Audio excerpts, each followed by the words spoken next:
Hi, good morning. I am Engineer Melvin Estubal, the owner and the president of MJRB Engineering Services Trading and Consultancy.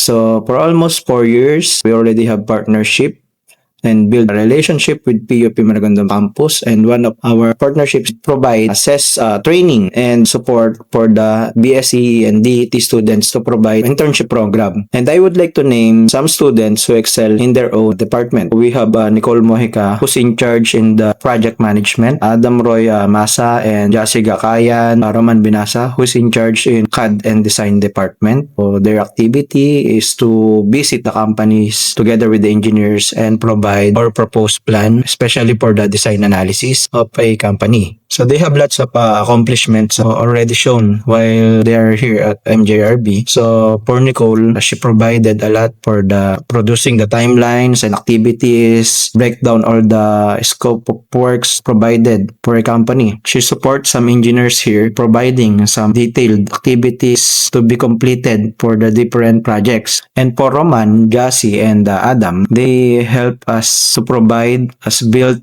design of some companies in Laguna and in Batangas. They also conducted design analysis. So that activity is part of engineering activities. Yet they show some skills and talents na they can do these things. And I am very proud na nakakaya nila or natutunan nila yung mga bagay na yon while they are here. I would say na they are listening. I think they are diligent. So if I would evaluate them, I would give them 9.5 out of 10. I want to hire them and give award here at MJRB. I would like to thank Polytechnic University of the Philippines Maragondon Campus for giving me this opportunity and to support all the students at PUP. Again, thank you so much.